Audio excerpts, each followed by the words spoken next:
Welcome. If y'all, it's a little different right now. Y'all like, man, hold on, man.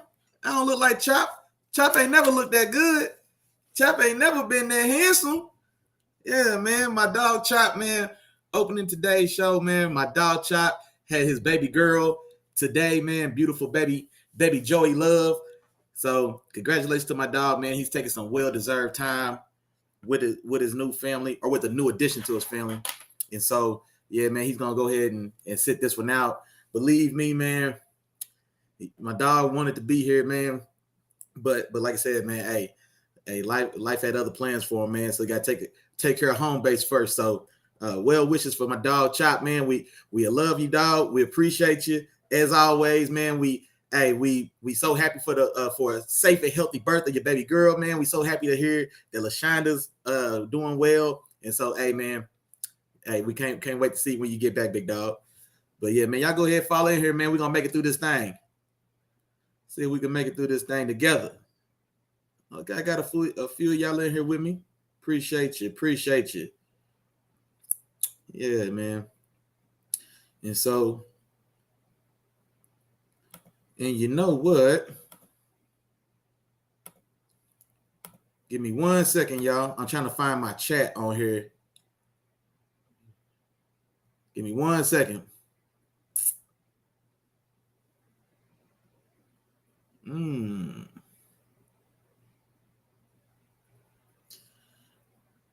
Hey, man, I'll get. And you know what, man? We got some comments. Chop, I know Chop watching y'all, so he's trying to watch and he's still tuning in. So he's probably seeing some of y'all comments. And then we got the new platform on YouTube, man. So I am able to see you guys as like Facebook comments, but for whatever reason, man, it's not giving me y'all names. It's just telling me Facebook user. But man, we got some folks in here saying what's up, man. Congratulations, cuz. What's up, G?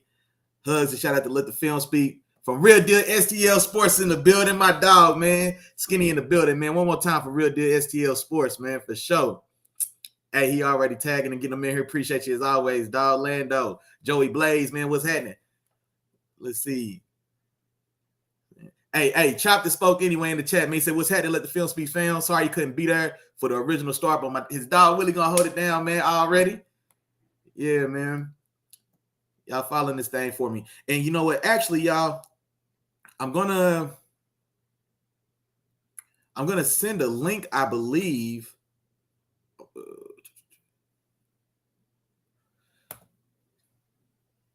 Hold on.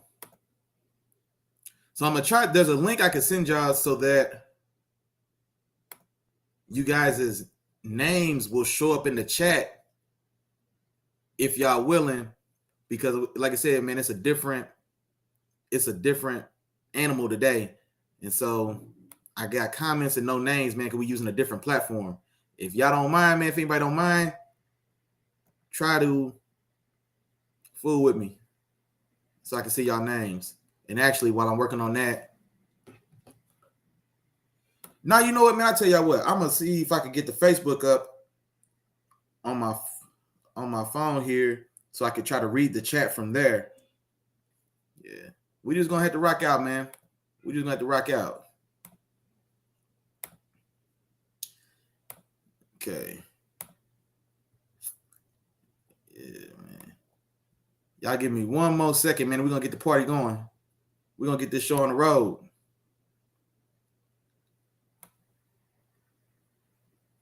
Okay. So, man, hey, without further ado, man, let's go. Welcome to another edition of Let the Film Speak, man. I am your solo host today, man. It's your boy, Willie Jack, checking in from Let the Film Speak, as we just said, man. So, day one of the new program, man. Appreciate everybody coming through, man. Appreciate everybody rocking. Appreciate everybody holding it down. Man, y'all go ahead, man. Make that move with us, man. Make that journey, man. Get on the YouTube, subscribe. Like, share, and subscribe as usual, man. Click that bell for us on the YouTube page. If y'all able to get on, follow the live on the YouTube as well, man. Hey, do that for us, man. We appreciate all the love, support as always, man. Y'all know what's going on. And then, hey, here we go, man. Here we go, baby. It's time to jump into this news real quick, man. Short news segment. And then, like I said, we just gonna rock out, man. So, some news around the league, man. Harold Landry, edge rusher, man, outside linebacker for the Tennessee Titans. Unfortunately, man, tore his ACL during training camp, man. He's expected to miss the entire season. Man, terrible news, man. Y'all already know what's going on, man. We hate to see stuff like that. Out for the season. He's a guy. I remember when he came out of Boston College. I actually kind of liked him back then because we were still looking for edge rushers for the Steelers, and so I was on all the edge rushers back then. But yeah, came out of Boston College. It took a while for him to actually kind of hit and find his groove. And last year, in a contract year for the Titans, man, he showed up and showed out, man. So I think he had, I want to say 10, 12 sacks, somewhere in there. So double-digit sacks. Got himself paid.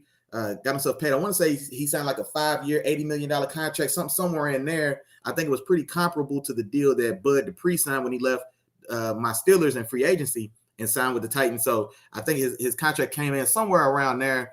But yeah, man, like I said, man, unfortunately, gonna miss this season, man, right after securing his bag. But hey, y'all already know what's going on though. Hey, the bag was secured though, and so speedy recovery from him, man. Like I said, he was a guy that we hope his arrow's pointing up. Like I said, hope he bounces back, man, and gets back right on his ground like he's supposed to. So prayers to you, my boy. Also in news, man. Now this one happened. We've posted it in the chat, but we didn't actually get to address it on the show due to the timing of when the news broke. But man, my first stepson, man, you know what I'm saying? He moved out. He already grown, man. He moved out the crib. You know what I mean? He moved out. He got his own wife and kids now, man. So he's at the house. You know what I'm saying? Big Josh Allen in his room now. You know what I'm saying? Big Josh in the back. Don't worry about it. But yeah, man, Russell Wilson, my dog, man, signs his extension with Denver. I got the details here, courtesy of my dog Chop. 5 years, $245 million with 165 of them things guaranteed. Big bag alert for my dog Russell Wilson, man. Well deserved. Happy to see you get your bag, my boy. Excited to see what they do in Denver, man. I think I'm not as optimistic year one, just like I said, because like I've said before, man, I am expecting some growing pains, just that sort of thing, man. Getting into a new city, new team, new system, acclimating to new players. You know what I'm saying? So I do expect some growing pains, especially in the early going. But then I do expect that we do kind of see that thing kind of round into form the longer the season plays out. I think Chop, if I'm not mistaken, and Chop, if you're still in that chat, man, let me know something. I think Chop has them winning that AFC West. And so, you know what I'm saying? So we'll see, man. I don't know if they do all that, but I do expect that they are going to be serious contenders going forward. See what's going on, man. DJ Dubs, he said, what's good, G? He just switched over. Hey, we appreciate you, big dog. Hey, we appreciate you, man. Real DSTL Sports, who shout out to the brothers, man. Appreciate you as always, man. Hey, he got that bag. That's what Skinny said, man. Hey, for sure. For sure. And so another one from Skinny, man, my dog, he said they're going to make tremendous strides. Definitely, man. They really have a very, very, very nice and attractive, like, core group of young talent. If y'all remember, it was either prior to this year or maybe 2 years ago. Time is flying on me. But there was rumors that Aaron Rodgers, that Denver's in talks or trying to make some type of deal to get something in place to bring A-Rod to Denver, man. That was one of the rumored places that maybe be in the mix when he was into it with Green Bay, and they were kind of hinting at or exploring the possibility of him really, really leaving. So Denver was that place. Like I said, nice young core group of talent. Cortland Sutton, Jerry Jeudy, KJ Hamler still there. Tim Patrick. Now you've got Javonte Williams, man, who's about to be a full-fledged dog. And then, then that defense, man. Defense is still stout. Now, at this point in time, Vine's gone. You got Bradley Chubb. You bring over Randy Gregory. His deal falls apart in Dallas. Dallas tried to play him a little bit. He said, "Oh, okay, that's how you feel. Watch me go right over here next door, get this bag, man. Get that same bag without the nonsense." So he did what he had to do. You already know we love to see it. Just get your bag, young man. And so Randy Gregory's over there now, man. They got Chop's boy, man, the young gun, up and coming, Patrick Surtain Jr. Man, definitely a guy to look out for. Man, he's getting early all-pro talk, man. So a guy that really hit the scene running last year as a rookie, and like you said, man, he's got that pedigree. He his from his father, of course, also coming from, Alabama, playing at the top of the top, playing with the cream, playing with the cream of the crop against the best competition there is in college ball. And so, like I said, man, the guy who's really looking to cement himself firmly in that top 5 style of conversation, man, for corners in the league only in year 2. So can't wait to see what they got going on in Denver. We got some more Jarrell in this thing, man. Shout out to Day One Game, man. Jarrell, what's going on with you, man? He said we on the tubery, man. We out here. You sure right, man. Like we said, man. Hey, welcome to the new crib, man. Go ahead and sit there. Everybody sit down and get yourselves comfortable, man. Y'all know what's going on. I'm going to pass out the cold beverages here in a minute. Let's see here. Oh, Chop did get in the chat. He said they definitely win it. He doubling down on that. Chop, y'all got to excuse Chop, man. He's a new father. His head's in the clouds a little bit because he's forgetting about a guy named, what's his name? Josh Herbert and the Chargers, who completely loaded up and liable to, put that thing on Denver twice this upcoming year. And also, man, and Kansas City's still there. Like I said, we know about the loss of Tyreek, but bigger than that, man. Andy Reid, hey, it's bigger than Nino Brown, man. That's all I can tell y'all. It's bigger than Nino Brown, man. One monkey no stop, no show. Excuse me, that's a very bad Chop. This is why I need you here. That's a very bad colloquialism or whatever or what the word is, but. Yeah, man. Hey, one person doesn't stop no train, man. So Tyreek is over in Miami. You know what I'm saying? He's in love with his new thing, Tua. He's out there, man, promoting and doing what he's got to do to make his new quarterback feel comfortable. And so now, man, more than anything, I'm more excited more than anything just to see exactly how Patty Case does respond, man. Him and Andy in the lab, they cooking up. A lot of new faces over there. My dog Juju over there. Marquez Valdez-Scantling from Green Bay. He's out there now.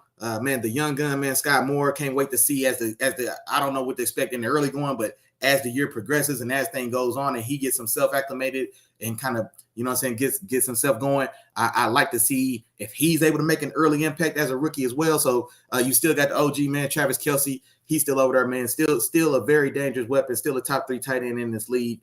And so they still have a lot of pieces in place. I like the moves they made on that defense as well. Mainly during the draft. I wasn't a huge George Karlaftis guy as far as a prospect goes overall. I thought he was a little high. He was a little, I don't want to say overrated, but I didn't have him rated quite as high as I saw him on boards. There was boards, man, that had George Karlaftis as a top 10 overall player in that whole draft as a top 2 or a top 3 edge rusher on a lot of boards as well, man. A lot of folks had him right behind Aiden Hutchinson and Kayvon Thibodeau as that number 3 guy. So I didn't quite think that highly of him, but I definitely think he's definitely going to be an upgrade on that Kansas City line for sure. Kansas City was so desperate for an edge rusher, man. They pulled 320-pound all-pro or all-pro caliber defensive tackle Chris Jones. They pulled him from his home inside with the Big Uglies and tried to put him on the edge, man. So they need any and everything they can get outside. And so Karlaftis is going to slide right in and hopefully be a very a very integral part of that edge rotation. You still got Frank Clark, who been robbing Kansas City blind for probably the last 3-4 years since he came over from Seattle, and so his time's getting short. I don't know how much of that guaranteed money left, but I would anticipate this is his last go round to really, I guess, submit his place on this team. Man, like I say, a decision or a move will be made. I believe they signed another edge rusher in free agency. I want to say Carlos Dunlap, if memory serves. May have signed with them in the offseason, man. A long-time edge rusher from the Bengals, from Cincinnati. I believe Carlos Dunlap came over there as well. And so, like I said, man, so that defense is working. You bring over Justin Reed to replace Tyrann Mathieu. Justin Reed was a guy I was super high on when he was coming into the league from Stanford, if I remember right. I can't remember that full class, but I want to say he was a top 2 or 3 safety in that class for me. And I was flabbergasted when he fell, I think, to the 3rd round. And so if you don't know, it's Eric Reed's younger brother. Eric Reed was a former Pro Bowl safety, most notably with the Niners. And then I guess his infamy, I guess he was one of the more prominent Colin Kaepernick supporters, not only on that team, but once he left San Francisco and went to Carolina, he signed with Carolina, the Panthers, for a little while, and was still a very adamant Colin Kaepernick supporter. Took those knees with Colin. I think he took some of those knees in Carolina as well before, the league rotated him on out of here, man. So Justin Reed, or like I said, Justin Reed is his younger brother.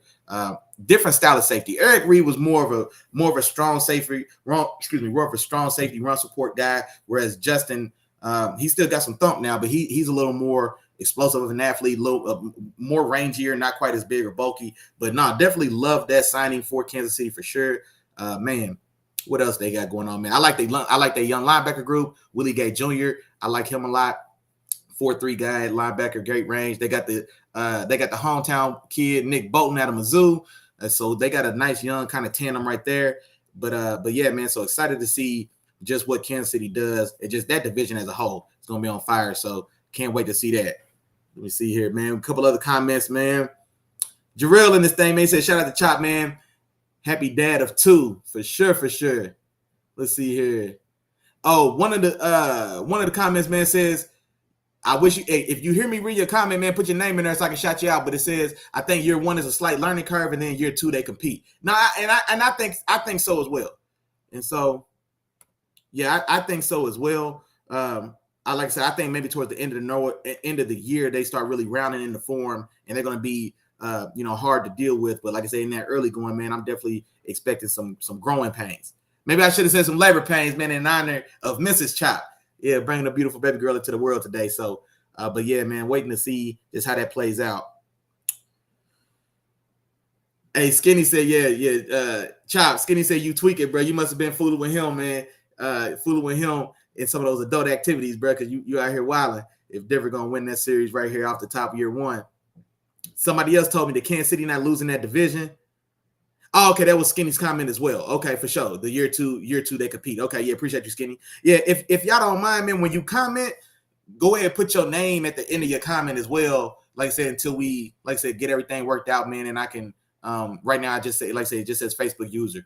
And so if you are on the YouTube and you comment, I can see your name and comment.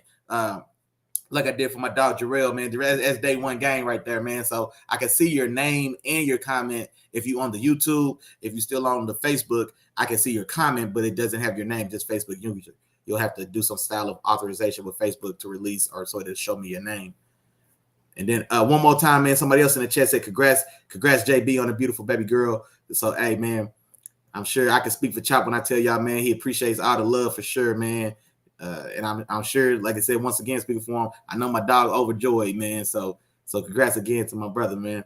Man, hey, I think that's it. That's all for the news, man. Well, one more little freebie, man. We talked about this in the group as well, but I guess officially, Lamar Jackson gave, I guess, an official deadline on the contract for the Ravens. So we know it was like before week 1. I think I saw something today that said by Friday. So he ain't even wearing it. It ain't going into the weekend, man. They got Friday to break bread, or it's a wrap. He gonna cash in next year, like I told y'all, man. So if y'all was here, and y'all should have been, because y'all ain't had nothing else to do on Wednesday at 7 o'clock but being here anyway.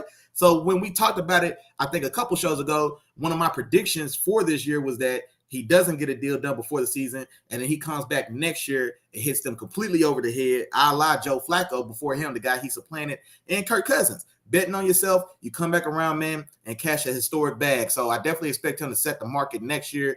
And honestly, like, love it, hate it, or indifferent, his resume justifies it. His resume justifies it. You know what I'm saying? So unanimous MVP award winner for 1. And the first one, I think when he was the unanimous MVP, I believe they said he was the first in NFL history to do that, be completely unanimous as far as his MVP voting. I think it was 50 votes. He got all 50. And so I believe that was the first time that been done. And we have to appreciate just how special that is. Bro, we talk about Peyton Manning. Peyton Manning was never unanimous MVP. You know what I'm saying? We talk about Tom Brady. We talk about Aaron Rodgers. We talk about, man, we talk about before then, man. We talk about man, any and everybody we want to name, right? That's had that award as prestigious as it is, and he is the one that's the first ever unanimous winner, and so that's big, man. And also, like I said, his uniqueness to the game. Not that we don't have running quarterbacks, not that we don't have elusive quarterbacks, but runners with his speed, his agility.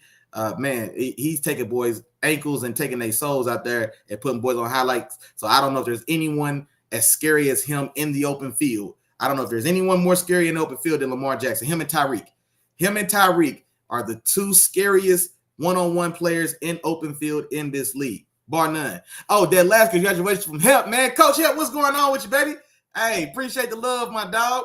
Yeah, man. Coach Hep said congratulations to you, Chop. So, and then matter of fact, man, shout out to Hep, man. I seen on Facebook, man. He was down there in NOLA, man, in New Orleans, and he tapped in with our dog, man, Craig Brody, man. So one of our CMU brethren, you know what I'm saying? So they got to tap in and catch up, man. So love to see that, man. So appreciate your help.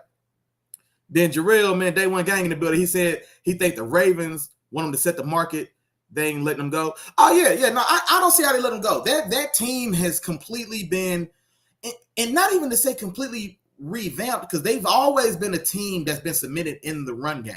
And so now they did adjust, you know what I'm saying, from Joe Flacco for sure. There are tremendous changes made, but the core, the crux of that team is we want to be bigger and more physical than anybody lined up across from us, and we want to run the ball to impose our will. And so that's still what they do and what they want to do. We again, if y'all was here, and I know y'all was, because y'all ain't got nothing else to do on Wednesday at 7, when we talked about we were talking about like the Ravens and just different teams like that. And anyway, what we had said at that time was the Ravens are one of those teams, they have an established brand of football. Doesn't matter who's there, don't matter what players there, what coaches there, new GM, don't matter what GM is there, they have an established brand of ball, and everybody who comes in there acclimates to the Baltimore Ravens way of playing and handling football. And so yeah, but I definitely don't think they, because where do you go? Where do you go after this? You know what I'm saying? So if you go ahead and let Lamar walk,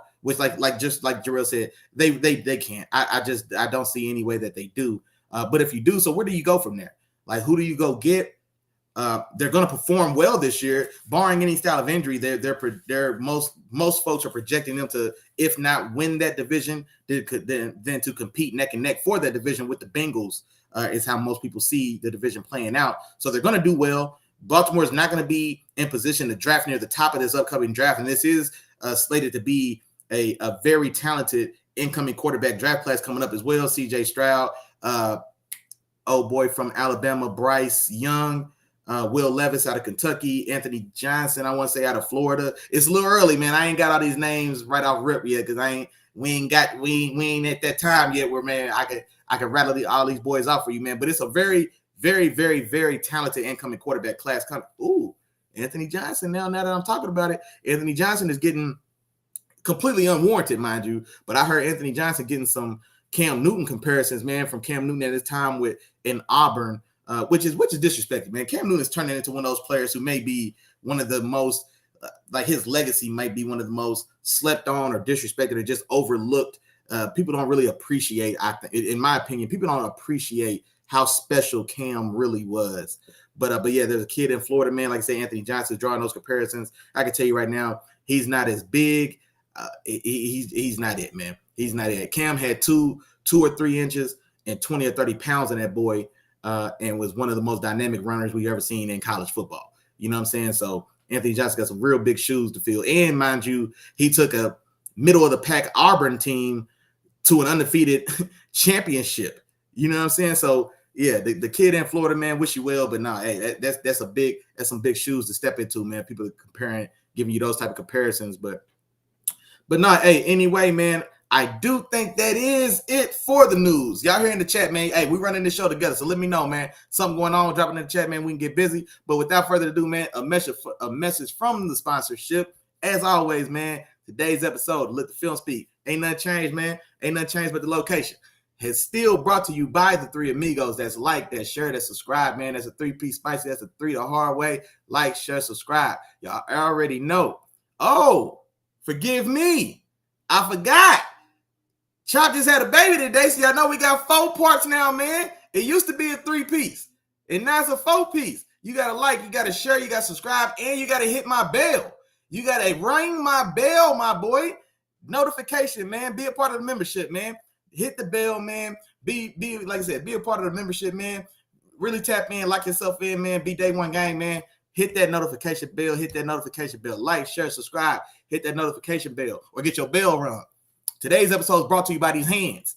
And if you don't like, share, subscribe, and hit that bell, you're going to catch them.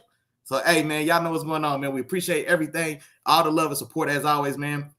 We're going to get right back into the regularly scheduled programming. Now, today's show was, we're going to change track since I'm here without my dog, you know what I'm saying? So we're going to change track on what the proposed show for today was. We're going to still circle back to that, man, when my dog Chop it is back in action, back in effect next week. And so instead, man, today's show is going to be a little more free flowing. I hope y'all still here rocking with me, man. Y'all can get active in that chat for me, man. And like I said, we'll kind of do this one more open forum style. But to get us started, I did post in the group a week 1 power ranking that was put up by Pete Prisco, and man, had some pretty good interaction on that from the group, so that's always appreciated. I'm gonna run down this list. I don't think I'm gonna read the whole 30 top to bottom 1 through 32, but I'm gonna give y'all the top 10, and then I'll probably go ahead and just call out a couple of the more notable teams or more notable spots for the rest of the list. But here we go. Number 1. Now this one for me, ain't no dispute, man. Big Josh, number 1 in the power ranking. The Buffalo Bills, number 1. Number 2, A.A. Ryan's Green Bay Packers. Number 3, Patty K's Kansas City Chiefs. Number 4, the defending champs, the Los Angeles Rams. Number 5, the runner-ups from this past year, the Cincinnati Bengals. Number 6, Jameis Winston's New Orleans Saints. Checking in at number 6. Number 7, Tom Brady and them down there in Tampa in the bottom of Florida somewhere. Tom Brady now. Y'all know what TB stand for Tom Brady. The Tom Brady's Buccaneers. That's what that is. Heck, if you still in this thing, you know I ain't lying. Number 8, Jalen Hurts, man, in the Philadelphia Eagles. Number 9, Josh Herbert in the Los Angeles Chargers. And then number 10, the San Francisco 49ers. Now, even right here in this 10, I think this 10 is very, very interesting. So right off the top, like I already told y'all, I have no qualms at all at the top of this list with Big Josh Allen and those Buffalo Bills being in number 1. This is Big Josh Allen's league, man. Y'all just play here. This is Big Josh Allen league. Y'all just play here. Y'all heard what I said. Big Josh number 1, man. Hopefully my dog gets it done this year, unless he runs it to my dogs, unless he runs it to the home team. But outside of that, man, you got free reign to tear the league up, man. So I don't disagree with that one at all. Green Bay at number 2. I don't mind. Hey, Jarrell in this thing day 1 game, he said, yes, sir, them top 10 Eagle game. Hey, for sure. And I'm not going to lie, man, looking at this list the way it's constructed, I think there's even room. You know, I definitely think they're top 10 as well. I think maybe an argument could be made with, or I think them and the Saints are pretty comparable. And I honestly would have expected Tom Brady now to be maybe switch spots with the Saints at 6. And then you can have Eagles. Tom Brady now move up to 6. Eagles, Saints at 7, 8. But right now it's Saints 6, Tom Brady now 7, and Philly at 8. But no, I definitely think those Eagles are going to have a spectacular year. I really do. I've said this numerous times. You already heard it, so you know what I'm going to say. I really absolutely love the offseason that Howie Roseman and the Philadelphia Eagles had. Right now, man, he could be the executive of the year. Season ain't happened yet, but for everything that's done to get them to this point, executive of the year right there. And so he's really out there doing his thing, man. You completely fleece the Tennessee Titans for AJ Brown. You pay market value. It's one of those things where if they'd have went and got AJ Brown and then had to pay a premium, like they didn't go get AJ Brown and give him a Christian Kirk contract. And I hate doing that to you, CK. I hate doing that to you, bro, because it's not your fault. I am glad you got that bag. But I'm just saying, as far as just, I guess, public perception of the deal sign and of the value given. That's what I'm talking about. But you should have hit them boys over the head for another couple million. You down there in Jacksonville. Ain't nothing down in Jacksonville but Trevor Lawrence and mosquitoes. So, hey, I ain't mad at you at all, big dog, and I hope you do well this year. I like Christian Kirk a lot as well coming out of Texas A&M. He was a 5-star guy. And so, anywho, but yeah, so it wasn't one of those situations where you go and get him, and then he signs a Devontae Adams or a Tyreek Hill contract, because then you're like, that's a little rich. Or the argument can be made that's a little rich. And then maybe you bail out Tennessee and realize, okay, they had to do what they had to do because they didn't want to overpay for a guy that they wanted. But the numbers that I heard that came back that were coming out of Tennessee were flat out disrespectful. I want to say I heard numbers somewhere around the $14 or $16 million mark. I don't even know if it was under 20 for sure, but I think it was somewhere in the neighborhood of like 16 mil a year, which was a very porous offer. Like I said, that was so far below market value. AJ Brown came out and was like, look, man, I wanted to be there. I would have even considered some style of hometown discount, but 9 mil, 9 off the top, man, you got me, man. Hey, you crazy. You past crazy. You got me messed up. And so deal gets made, man. Howie Roseman gets on the horn, brings him up there to Philly, gets him a cheesesteak and gives him $25 million a year. And so excellent move. Like I said, it right in line with market value. That contract is right in there with him DK Metcalf, Scary Terry McLaurin in Washington, and one more we're missing, Deontay Johnson. So all those guys are in the same draft class, and all those guys are, relatively speaking, kind of in a similar kind of tier of receiver right now. And at this current place, I think the argument can be made that AJ Brown is at the head of that class. Him and DK, but I would think as far as consistent production, I think you still give the edge to AJ, although DK still does have the greater, I guess, overall ceiling.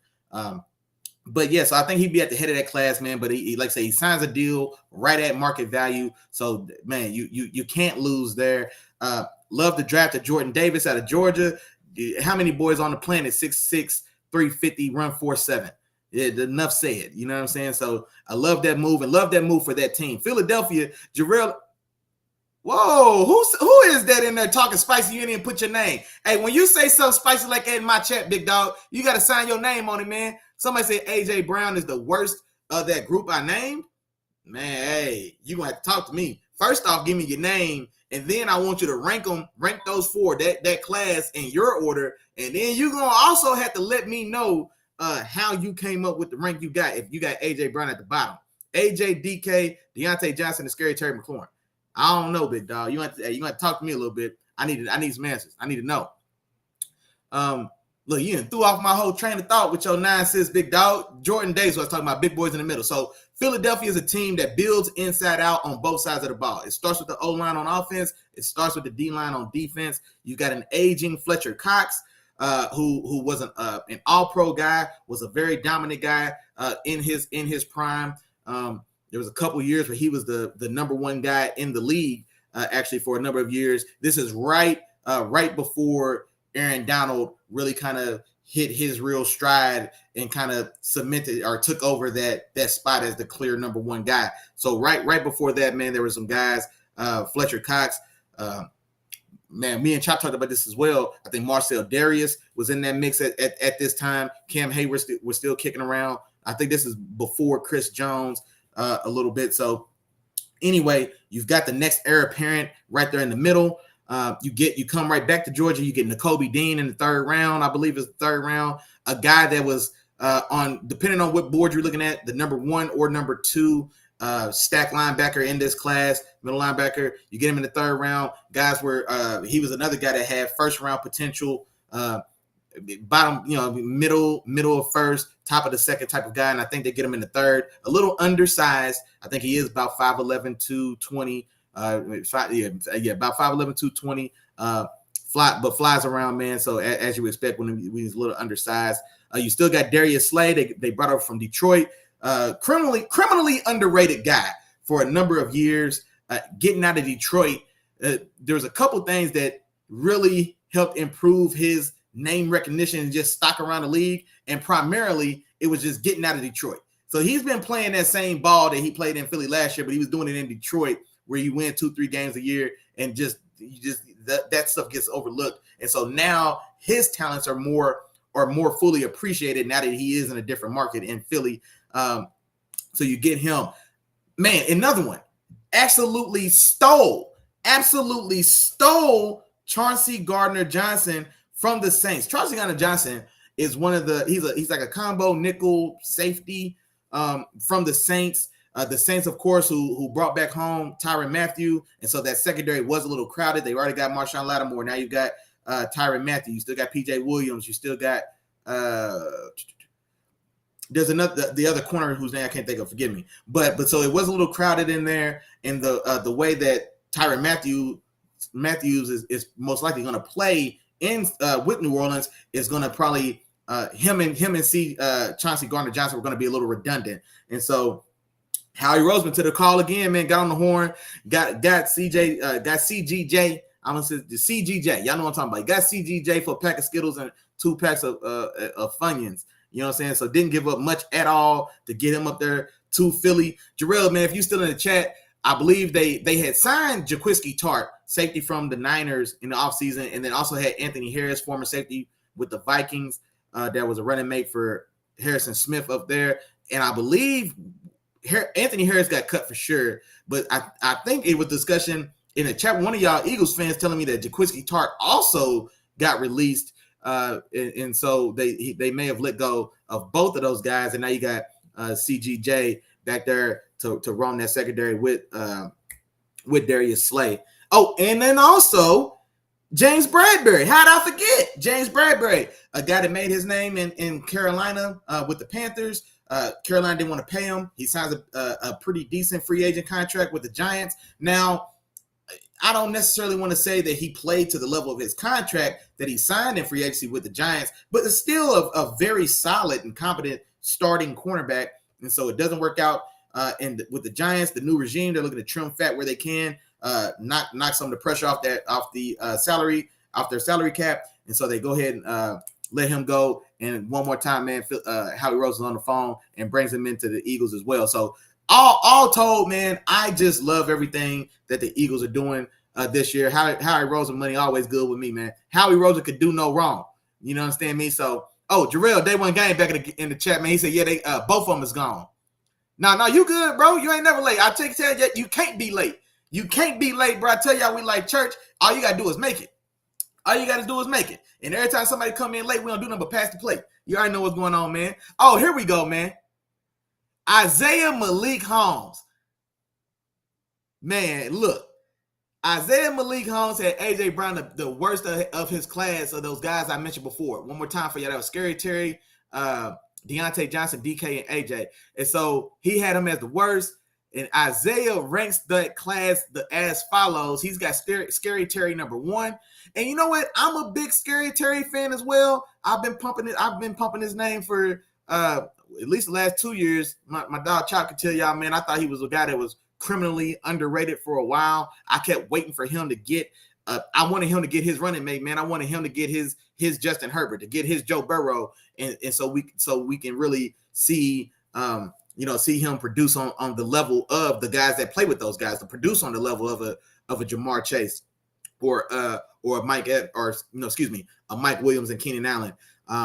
And so, we'll see what Carson does over there now. But he's got Scary Terry number 1. He's got Deontay Johnson number 2, DK 3, and AJ 4. I'm not gonna lie, man. I appreciate your Deontay Johnson love. Deontay Johnson is in my mind almost like the new Scary Terry, where he's a guy who's criminally underrated.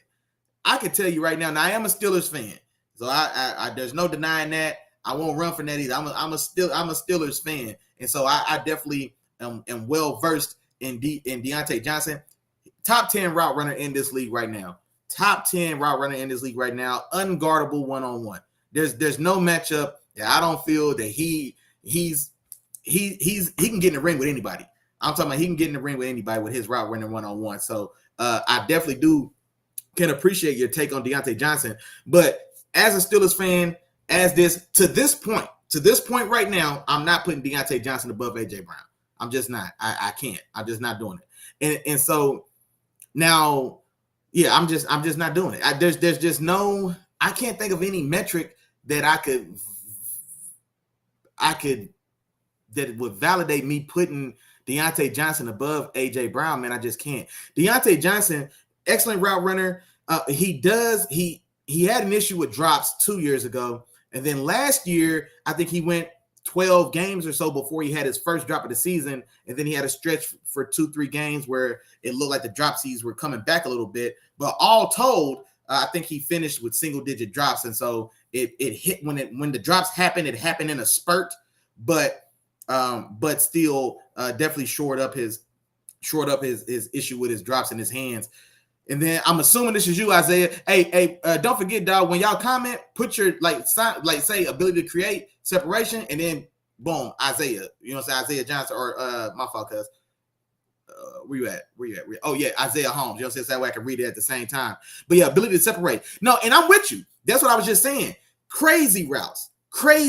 He giving boys crazy work. If y'all watch the IMF League podcast, if y'all do, shout out to them. But LaShawn McCoy's interview on there, man, was epic. It was all time. He was letting boys know he was giving out crazy work. Deontay Johnson can give some boys some crazy work, just like you said, create separation. That's a fact. I won't argue that with you. But you know what I'm saying. But he still hasn't been as reliable or consistent as AJ Brown because of the drop seats. And like I said, now that's something that is improving. And I'm not gonna lie, I am super excited to see what type of chemistry him and Mitchell Trubisky can have in this season going forward. Oh man, shout out to my dog brother Red, man. Shout out to Joseph Kenny in the building. No Vultures, the podcast in the building, man. Hey, y'all already know what's going on, man. Show love to my dog, man. No Vultures, the podcast, man. I tell you all the time. My dog over there, he get into a little bit of everything, man. It's eclectic. The topics over there, everything from music, the music industry, with a focus more so geared towards hip hop, and then he also does get into sports. It's not necessarily football centric.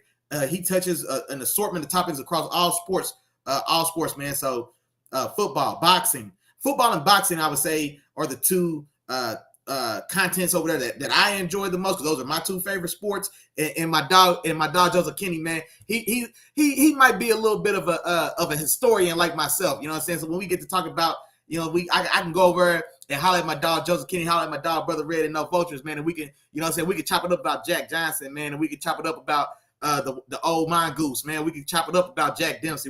Y'all don't know about that, man. You know what I'm saying? So we can go over and chop it up, man. So shout out to my dog over to the podcast, man. Tap in with my dog. And so, but yeah, he said, yeah, Johnson had the drop seats, and that's exactly it, man. If Deontay, if he shores up that issue with the drops, and like I said, and there's been a vast improvement from 2 years ago versus last year, that he's a guy who's on the verge of really making a real name for himself. I think he has the potential to supplant or take or get up there with the guy like AJ Brown, and I think he's in position. He has an opportunity to surpass a guy like even Terry McLaurin. And that's not a shot at Terry. Terry has some of the most spectacular body control I've ever seen ever. The catch I think he made like week 1, either last year or 2 years ago, on the left sideline, just incredible catch. You know what I'm saying? Like the way he's falling back, he jumps, he's falling back, he twists and contorts his body and still makes a hand catch, falling out of bounds, gets his feet in. Incredible catch. And a guy that was criminally slept on coming out of Ohio State. I was a guy who completely overlooked Scary Terry. Scary Terry didn't get drafted to the 6th round, and like I said, coming out of a place like Ohio State where the lights are on. You know what I'm saying? So we seen and we knew him. But still a guy that fell to the 6th round and quickly hit the league and made an impression on myself. And like I said, man, I was pumping his name for about 2 years, man. Kept telling Chop, man, you got to check out this kid McLaurin, dog. You got to check out this kid McLaurin with the football team, bro. Boy, getting busy. And so now to see him, see him get his flowers, him get his bag, and like I said, and him get the recognition, I think he's been overdue to receive. So, man, you already know what's going on, man. We love to see that. Skinny back in this thing, man. Shout out to Real Deal STL Sports in the building. He said this is getting back to the AFC West, man. The conversation earlier, he's got the Chargers winning that division, and I'm not gonna lie to you, man. I think I'm right there with you. I think the Chargers and Chiefs duke it out, but I do give the edge.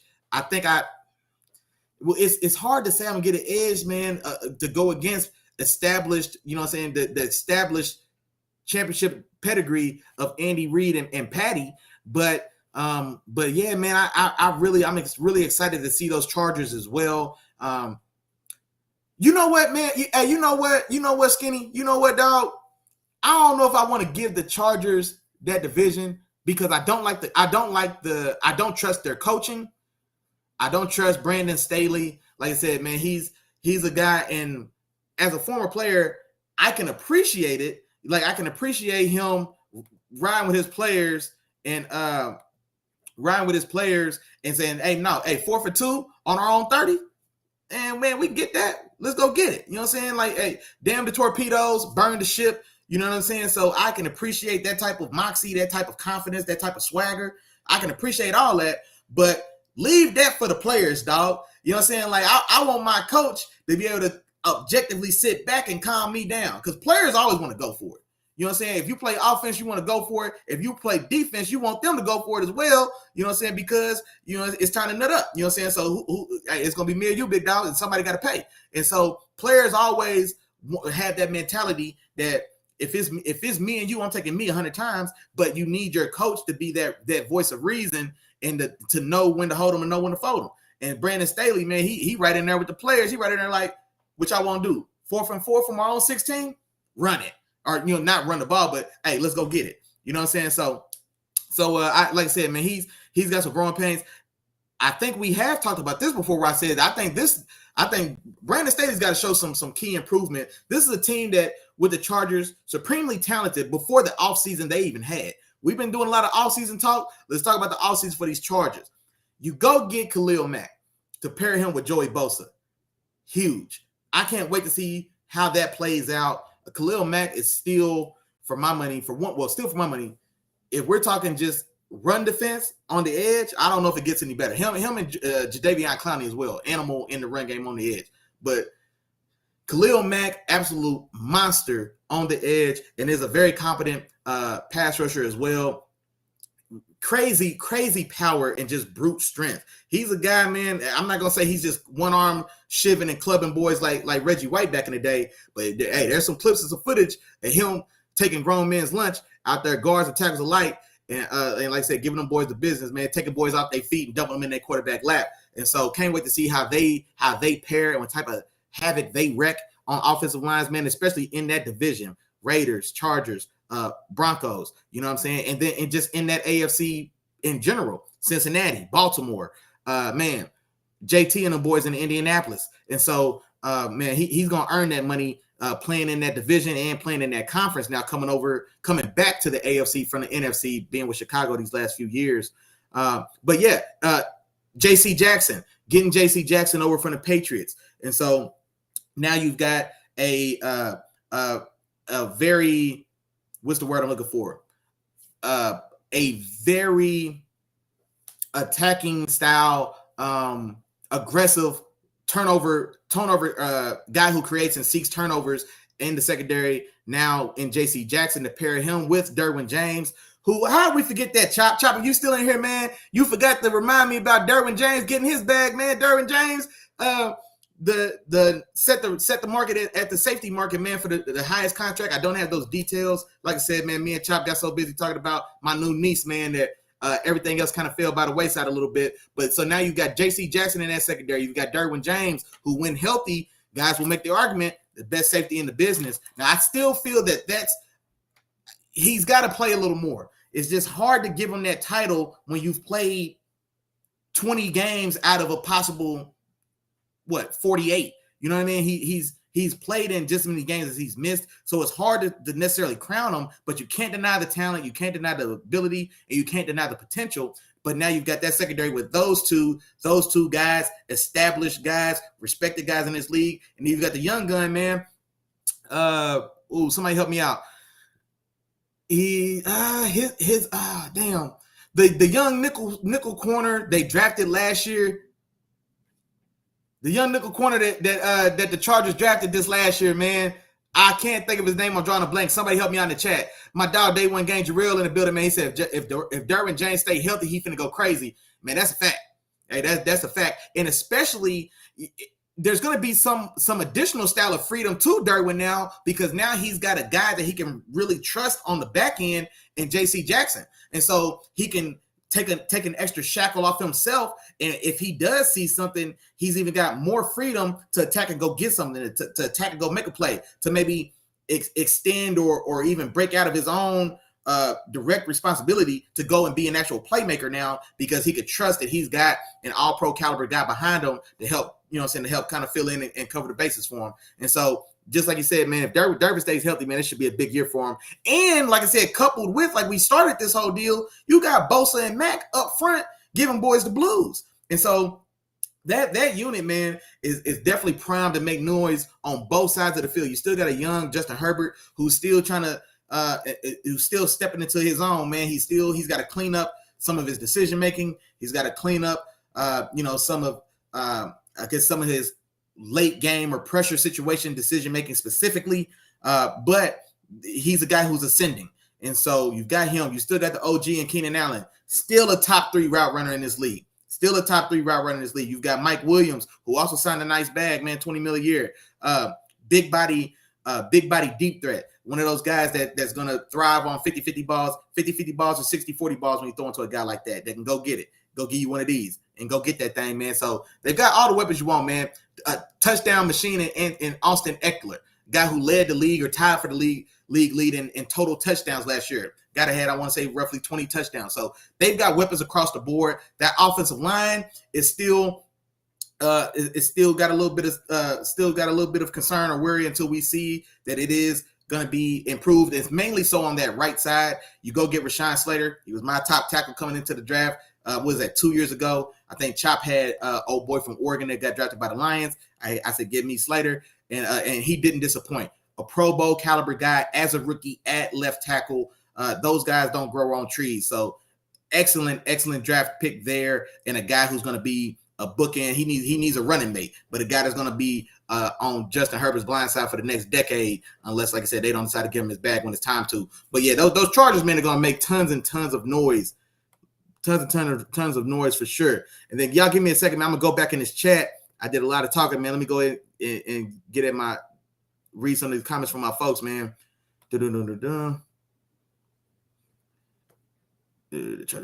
Oh, forgive me. That wasn't Skinny that said the Chargers win that division. That was Isaiah. Isaiah was telling Skinny that the Chargers are winning that division. Okay, Isaiah, you didn't redeem yourself, man. You didn't redeem yourself because you was talking foolish, man, a minute ago. But yeah, no, yeah, just everything I said still applies though. But that was Isaiah who was feeling that way about the Chargers, man, and not Skinny. My bad, dog.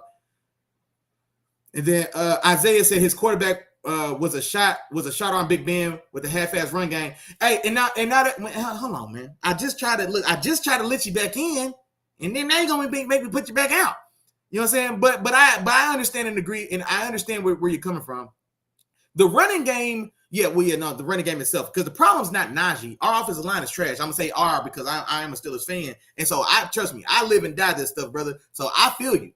Ben was, and this is another reason why I think people are underrating my Steelers a little bit, because like it or love it or hate it, Mitchell Trubisky can be viewed in certain aspects as an upgrade. We got better at the quarterback position. You know what I'm saying? So, and I truly feel that way, because we're not talking about 2012 being, you know what I'm saying, leading the league in passing yards and, you know what I'm saying, lighting it up with the triple Bs. You're not talking about that guy. That guy's time had passed a little bit, and he probably held on for a year too long. But so we're not any worse at quarterback at all. I think with his athleticism, with the athleticism we now have with Mitchell Trubisky and Kenny Pickett, if and when his time comes, with our offensive line still being in flux and not being as reliable or as dependable as we needed to be, we need that extra mobility.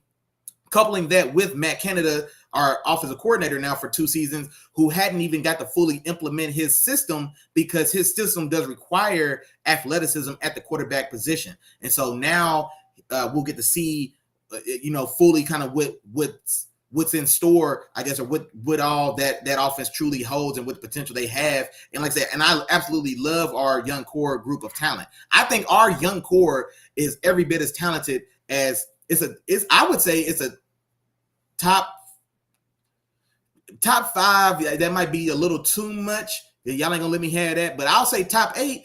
Deontay Johnson. Now some of it is potential because these guys are young outside of Deontay Johnson. Deontay Johnson, you still got Chase Claypool, George Pickens, man, NFL young boy. You know what I'm saying? My new young fella, man. He's ready to get in here and remind everybody that he should have been a first-round draft pick. A guy that's 6'3", 200 pounds, played at an elite level as a freshman at Georgia. I believe that might have been not a championship year, but no, it might have been a championship with Georgia. That size, that pedigree, he ran 4.4 flat at the combine with that style of size, man. So a guy that probably should have been in that feels definitely that he should have been a first-round draft pick. So he's ready to make some noise. I really like our young tight end, Pat Freiermuth. And so a guy who, in my mind, he's going to establish himself as a top 10 tight end in the league this year. And so I really, truly believe that. And then, like I said, we got Najee Harris, man, a young budding star as well. And like I said, the only thing we need, man, is stability at the quarterback position and then shore up that offensive line, man. That's what's going to be the crux of just how far we can go this year. But like I said, Isaiah, man, I feel where you was going with that. Hey, Jarrell seen that comment. I'm behind these comments. I want to go back and read everybody's stuff. He said, hey, he was giving them boys crazy work. You already, and you know that. Hey, Skinny said, are the Titans mid? Oh, yeah, y'all already know, man. I already told y'all. Derrick Henry ain't running for 1,000 yards and them Titans ain't making the playoffs, man. I hate what they did this offseason. So as much as I love the Eagles offseason, I absolutely hate the Titans offseason. You give away A.J. Brown. You go try to draft his replacement in Treylon Burks. And the only thing comparable from Treylon Burks to A.J. Brown is their size. Both of them are about 6'1", 6'2". Both of them are bigger body guys, about 220. And both of them have downhill running back ability when they get the ball in their hands. But outside, but like I said, but outside of that, to replace him and to expect him to be your receiver, your number one receiver now. I mean, you bring over Bobby Trees, Robert Woods coming over from the Los Angeles Rams off of a gruesome injury that cost him his season last year. He comes over, but we've seen before Cooper Kupp exploded this year with Matt Stafford, and everybody gets their revisionist history. But Robert Woods was considered the number one receiver for the Rams between him and Cooper Kupp prior to Matt Stafford's arrival. So we shouldn't forget that. So yeah, you bring him over. He's looking to bounce back and rejuvenate his own career. And I would imagine, man, he wants to show boys that he's one of them ones as well, man. So he's got something to prove this year. And so I like the signing, but if you telling me I could have Robert Woods and Treylon Burks or A.J. Brown and blank, give me A.J. Brown and blank, period. You know what I'm saying? So Titans is big mid. Titans is big mid, Skinny. Long answer instead of a short answer for that. Big mid on them Titans for sure, my dog. So let's see here. Hey, my dog said, my dog Joseph Kenny from Nova said the Black Murderers Road is coming. Man, hey, boys don't know, man. Boys don't know. Yeah, I'm gonna tap in. Okay, Jarrell back in the comments, man. He said, yeah, but the reason AJ is the number one is the way he's a complete receiver. He was a top guy with a mediocre company. Exactly. He has traditional receiver talent, skill, and ability, and not just a big athlete that lines up at receiver, which is what Treylon Burks is to this point. Now, it's not to say that Treylon Burks can't progress or be more than what he is now. Of course he should, and he will. I hope he does, because not everybody does. You know what I'm saying? But I hope he does, and I think he can and will. But just like Skinny, or excuse me, just like Jarrell said, Day One Gang said, at this point, he's just a big athlete for his size, because he's not overly explosive, just raw testing wise. He's not what, a 4'4" guy. He's not a 40-inch vertical guy, but he's a guy that does have good size, like we said, 6'2", roughly 6'2", roughly 220 pounds, and he runs well for his size. He does have some he is a guy that has good open field vision, and he can pull away from guys. You know what I'm saying? He gets a grab and go, and he's on the move, a la the play that probably got him drafted where he was and really made a name for himself. That Alabama game where he catches, I think it was like a comeback on the right sideline, either a comeback or a stop on the right sideline. He catches it, and then he outruns a couple Alabama defenders in late pursuit and with bad angles, and he does outrun those boys to the end zone. But realistically, honestly, if they had 5 more yards, they'd have caught him. You know what I'm saying? But it is what it is. You know what I'm saying? He did what he was supposed to do. So it's no hate or shade towards him personally. Like I said, we always want the players to do well, man. Y'all know what's going on, man. Let the Phil speak. This is a player podcast, man. We love to see everybody getting their bag, man, and having success. So do wish them well, but just, like I said, just talking for the situation itself. Let's see here. One more. It said, Coach, you can hold them back, but the Chargers are a playoff team, just not win a division. That's for Skinny. Okay. And that's kind of similar to what I was saying as well about that, Skinny. I don't trust the coaching. Like I said, now Brandon Staley, he has another year like last year, and he still has a job. Then there's an issue. There's a very big issue because that, like I said, that's for another topic of conversation. We won't get into it today, but so this is definitely a make it break a year for Brandon Staley as well. In my mind, he needs to show some real coaching chops and improve his own decision making. He said they got strapped in the offseason. I assume he's talking about them Chargers. Yeah, man, they definitely did. He said Max still a dog and Derwin. Yeah, exactly. Okay, yeah, you go, Skinny, for sure. Let me see here.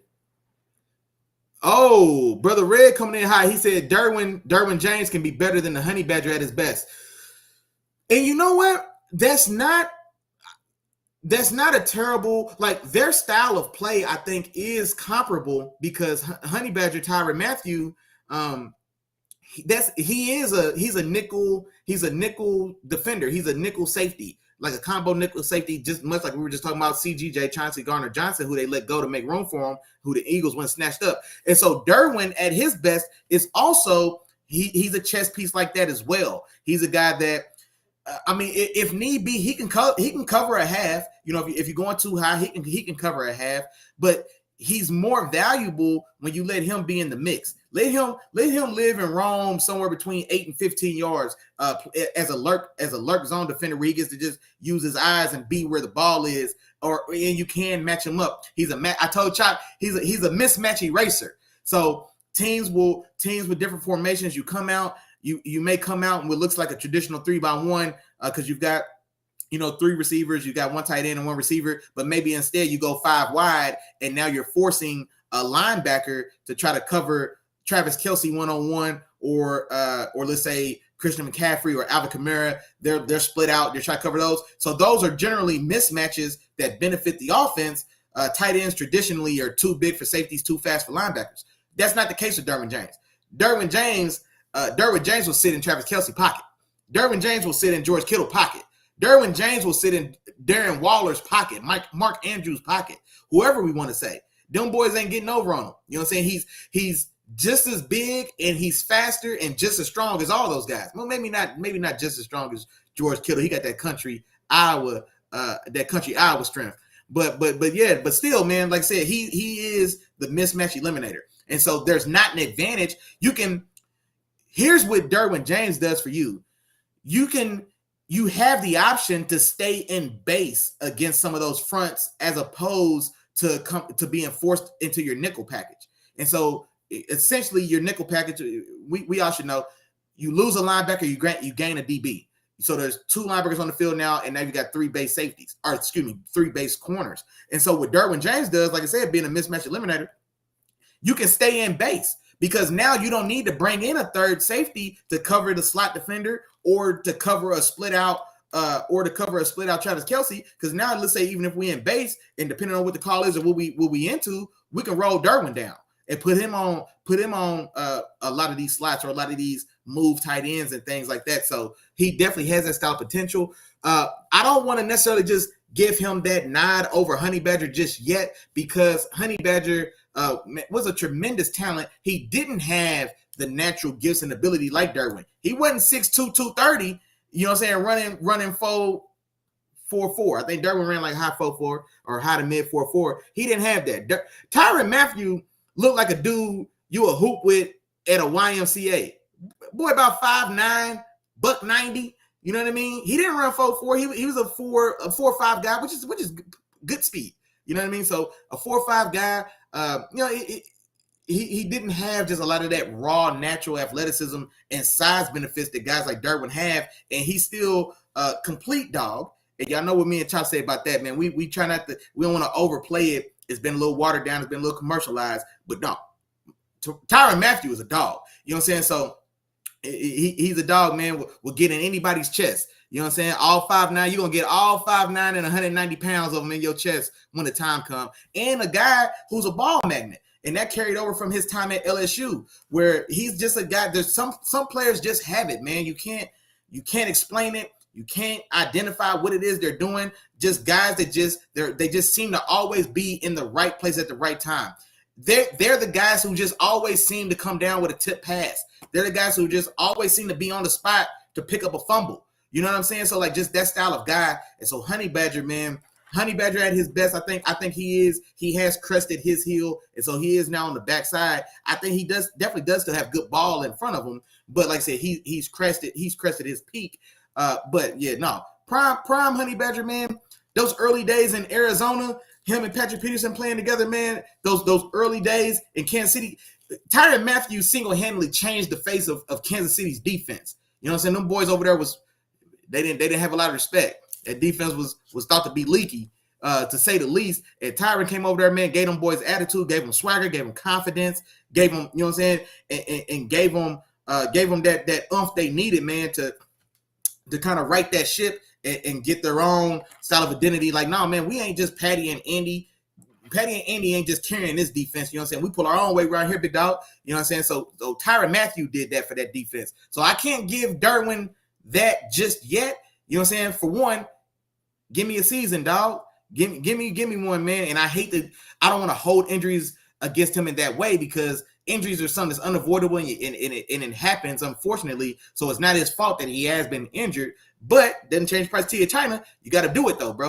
You know what I'm saying? Like, potential can only get you so much credit. You got to go out there and do it. And you got to do it at a consistent level, a la Tyrann Mathieu, over a number of years, so that we can give that to you. But potential, yeah, there's no question, man. Oh, Jarrell said, yeah, but the tight end class ain't too stacked, so I can see him being top 10. Oh, Jarrell, you gonna have to help me out, man. Who we talking about? Who in this thing, man? FSQC Hobby Hangout said, let's go. Hey, appreciate the love, big dog. We appreciate you, man. Appreciate you stopping through, man, for sure. Get in this chat and holler at me. My dog, Joseph Kenny, man, one more time. No bunch of pocket. He said, what up with Chase Claypool? He showed flashes, but hadn't put it all together. Lethal size, speed, strength mix. Exactly right, man. Exactly right. He's a guy who's got comparable size and measurable speed to DK Metcalf. You know what I'm saying? 6'4", bigger, heavier than DK Metcalf. He's about 6'4", just under 240. Coming into the combine when he's coming out of Notre Dame, people were saying that he should move to tight end because of how big he was. Yeah, 6'4", 6'5", 240. And then what ended up happening is he ran 4.3, like 4.37 at the combine, or like, no, he ran high 4.3 or 4.4 nothing, 4.41, 4.40, 4.42. He showed that type of elite straight line speed, you know what I'm saying? And then that's what kind of cemented him as like, nah, he's a receiver. Yeah, when you run like that, you can stay outside, big dog. But there was talks about him moving to tight end. Now, here's another thing we did, Brother Red, where we are transitioning him from the outside to, he's going to be a big slot for us now. So we got Deontay Johnson at X. We got the young buck, NFL young boy. We got George Pickens. We got him as the other outside receiver. And then in our 3 receiver sets, which like we said, man, these days in the league, nickel and 3 wide are pretty much base formations now.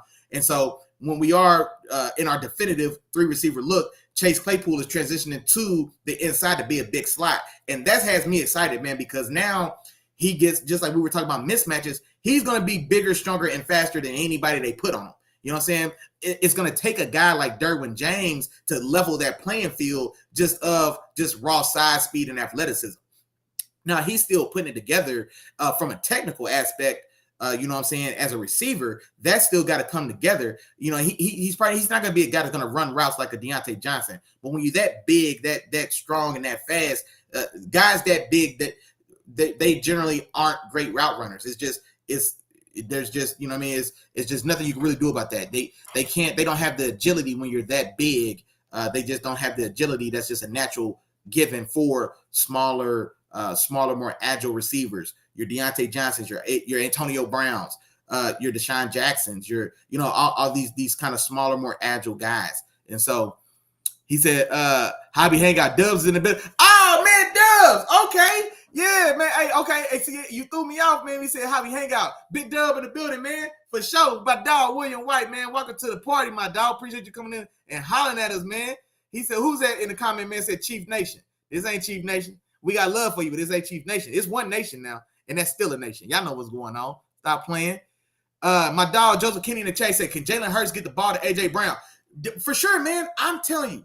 I'm so high on these Eagles right now, man. And I don't know if I'm just drinking too much of that Howie Roseman Kool-Aid. But, man, I'm telling you, I think these Eagles are going to make some real noise. Here's the thing about Jalen Hurts that me and Chop talk about, because Chop isn't a believer in Jalen Hurts.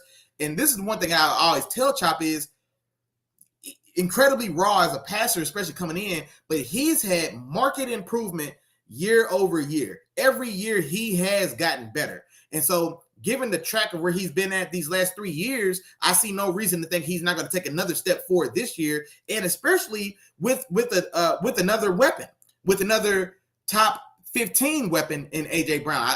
We had talked about rankings and things like that before, and so I don't. AJ Brown's not quite a top 10 receiver when we actually list it all out, but he's in that next group. He's in that next 11 to 15.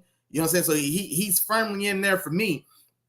And so, but I think so. And another thing I like about that move, Brother Red, no voice of the podcast, man, y'all tap in with my dog, is AJ Brown is accustomed to getting his in an offense that wants to run the ball first. So AJ Brown gets all he maximizes, he's a guy that maximizes more limited opportunity because he came from Tennessee where we want Derrick Henry to run the ball 100 times a game. You know what I'm saying? And he still found a way to be a guy who could consistently exploit his opportunities when they come. So Philly, to a smaller degree, but they're another team that definitely wants to establish the run game with Miles Sanders, with Boston Scott, with the big body power back that was there last year as well. Jordan Howard, who's no longer there, but they do want to get a run game going. And like I said, with Jalen Hurts, who's a huge component of that run game. And then, we're going to hit you in the head, man. You're going to get 6 RPOs in a row. 6 RPOs in a row. And then on number 7, this is where we got AJ Brown on a deep crosser or a deep dig. And now we hit you in the head at 18 to 22. And then if AJ Brown, don't let him get no space because he's a guy, like I said, you get it to him on those deep crossers. That's where I love him most at, on those deep play action crossers, more long developing, like I said, overarching routes like that, where he can get the ball in his hand with a little space. And then at that point, it's game time because he's too big for most corners to bring down one-on-one. And if he gets to get a little steam going, boy, hey, you win for it. You better bring your hard head and your lunch. You know what I'm saying? Because he's going to bring it. You know what I mean? So that I'm a big A.J. Brown fan. And so, no, I definitely think, man, that Jalen Hurts and A.J. Brown have the can be dynamic. And another thing I said about that as well is a high tide raises all boats. You know what I'm saying? A.J. Brown is a high tide. Anybody in his water gets elevated. You dig what I'm saying? And so you can't help but be better when you add like a special talent like that to the roster. You can't help but improve. You know what I'm saying? Now, if he fumbles this, then, hey, like I said, it wasn't the Eagles' fault. Eagles gave him any and everything he could have asked for, any and everything he wanted. And he just couldn't capitalize. And sometimes it is what it is. But looking forward and what I expect and what I think, man, I think them boys is only getting better, man. They're going to be dangerous. And then my dog, man, Day One Game Jarrell, he said, yeah, Jalen is more capable than Ryan Tannehill. Yeah, well, right now, today, I mean, I don't want to be a Ryan Tannehill apologist. I'm not a guy who's just super high on Tannehill, but I also think that sometimes we do go a little hard on him. But he's still a very solid quarter. I take Ryan Tannehill right now because he's an underrated athlete, a guy who started as a receiver at Texas A&M before he transitioned to being the starting quarterback. So at least you know what type of athlete he was. And inappropriately, forgive me, Chop, you should have been here, so I'm just going to say it because you're not here to stop me. You got a white boy that started at receiver at a Power 5 football school because that's the style of athlete he was, and then he transitioned to quarterback. And so this is a guy, he's got good size too, man. He's like 6'2", 225. He's a guy that ran, I want to say he ran like a high 4.5. So that type of speed is comparable with most any running quarterback, in the league. 4.5 speed is Marcus Mariota speed. That's Cam Newton speed. That's Lamar, of course, is faster than that. That's Jalen Hurts speed. You see what I'm saying? And so that's Kyler Murray is a little faster than that as well. But you get my point. So he's right in there just as athletic as any of these guys. You know what I'm saying? And so he's still a dangerous athlete, man. He's got a little too much Alex Smith in him for me. But no, man, I don't want to knock him like he's not a competent and capable starting quarterback for sure. Brother Red said he hopes Hurts does well. Seems like a class act who loves football. And that's another thing about Hurts that I love as well, man. If you read and look into Hurts, the Philadelphia, that locker room absolutely loves him. That front office, that coaching staff, they tell you this is a guy who puts in the work. So he's not going to need a clause in his contract a la Kyler Murray to make sure he's studying and doing what he's supposed to do. You know what I'm saying? I hate to take that shot at you, big dog, but when you sign for over $20 million, you ain't worried about it. So do your thing and get your bag, brother. But yeah, man, so he's a guy that does the work. You know what I'm saying? a first guy in, last guy out type of thing. He's a guy that he's charismatic. Guys want to be around him. Is what you hear about him. Guys want to be around him. He's just you want to be around you want to be around guys like that. It's just a natural electricity that just engages locker rooms, and he's that type of player, man. So he's got everything you're looking for intangibly as far as leadership and showing up, you know what I'm saying, putting in the work, being an example that way. You know what I mean? A lot of us played ball, so we know what it's like, man, where your leader doesn't put in the work, and you a guy that's grinding and scratching, and then you see him, you know what I'm saying, you see him back in the cut, not doing no work. Everybody else in here busting ass, man. We hitting these weights, we running these extra sprints, we doing woo, and then you look over and you see your leader or your star, and he on the sideline with Gatorade, him in the offensive court, him in the OC, exchanging jokes. Like, regardless of how good that player is, it builds resentment.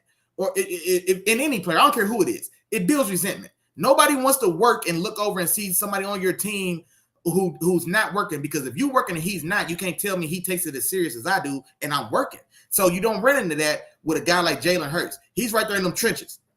He's in them trenches with everybody. He's doing it. He's doing every sprint. He's doing every lift. He's in every study session. He's doing everything he can to be as good as he could be. He's a guy who he doesn't have the natural ability of a Kyler Murray. He doesn't have the natural ability of a Lamar Jackson. He doesn't have the natural ability of a Justin Herbert, of a Joe Burrow. And so he can't afford to not put in that work. And so he's a guy who's fully aware of who and what he is, and he's not shy about getting in, rolling up his sleeves, and getting to it. And so, I'm a fan of Jalen Hurts, man, just from the things I heard, like I said, from the outside, man. So I really want them to do well this year. My dog, Jarrell, Day One Gang said, yeah, me either. I really struggle understanding how he's a starter still. Man, y'all got to get off Tannehill, man. How he's a starter still? Come on, dog. What'd I tell y'all? There's 3 tiers of quarterback in this league. Elite, there's only 5-6 guys that are tier 1 elite, tier 1 quarterbacks.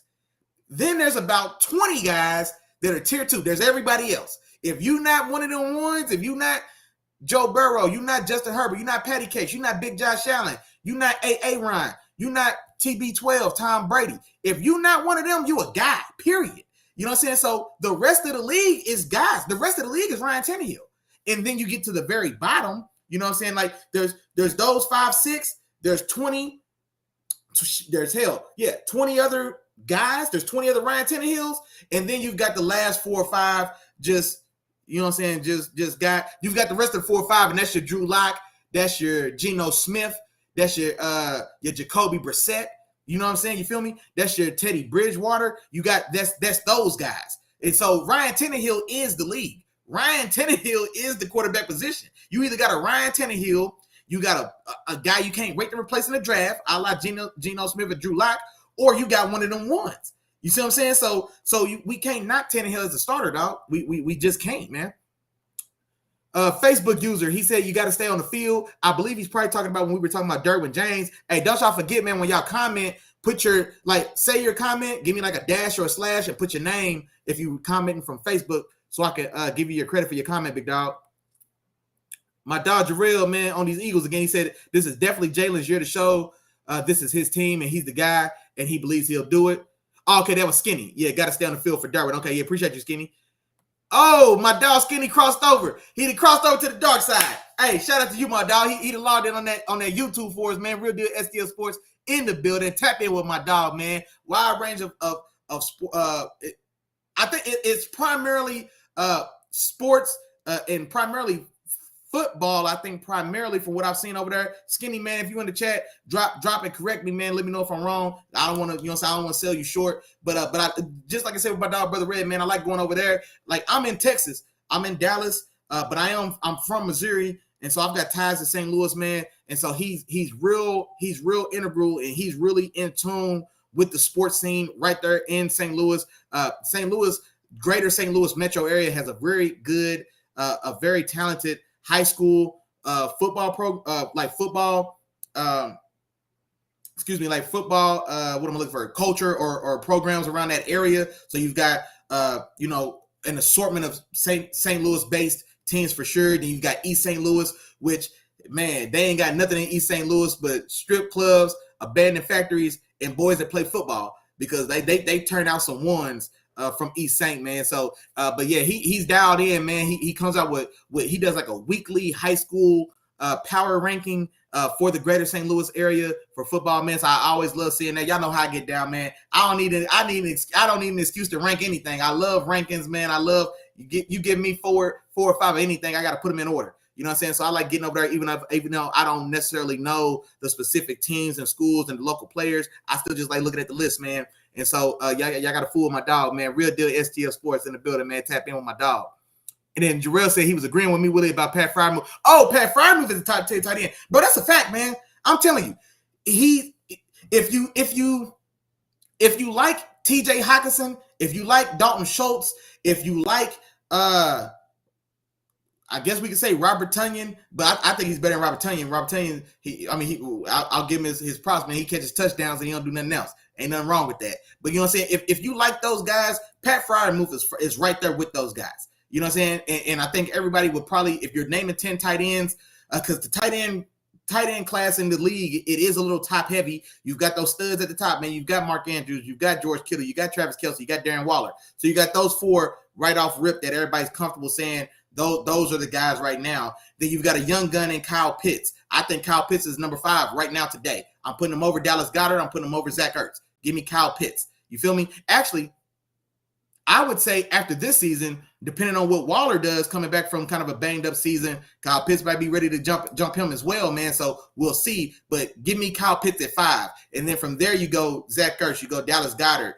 And then that's what, 6 and 7. So 8, 9, and 10 is fair game. 8, 9, and 10 is fair game. And so if you're telling me you got TJ Hockenson in one of those spots, okay, cool. If you want to tell me you got if Dalton Schultz is in the mix for 9 and 10, then that tells me Pat Freiermuth is in the mix for 9 and 10.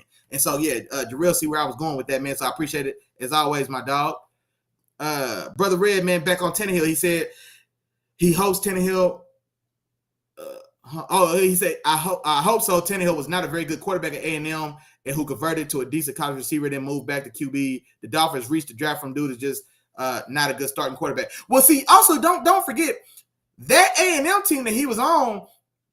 It was before A&M went to the SEC, before Jimbo Fisher, and so this is back when A&M was more of a, well, I don't want to say they're not a mid-tier program now. No, they're elevated now with Jimbo and the classes they bringing in.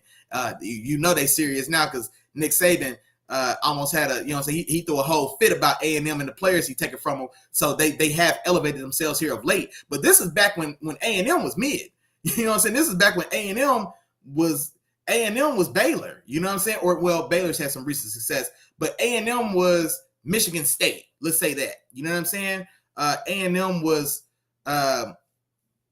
they were Auburn before, without Cam Newton. You know what I'm saying? So they were a step below. You know what I'm saying? They weren't in the mix with this would have been the Big 12 at that time. So they weren't in line with Texas and Oklahoma, who were the two traditional powers that kind of dominated the Big 12 from almost since its inception when they were the Big 8. So they were never tier 1 in that conference. And so, like I said, it wasn't the same thing. But I'm just telling y'all, man, just like I was saying, as far as these tiers of quarterbacks goes, there's 20 Ryan Tannehills in the league. If you, depending on who your team is, Ryan Tannehill is your quarterback. You know what I'm saying? So if you are let me see here.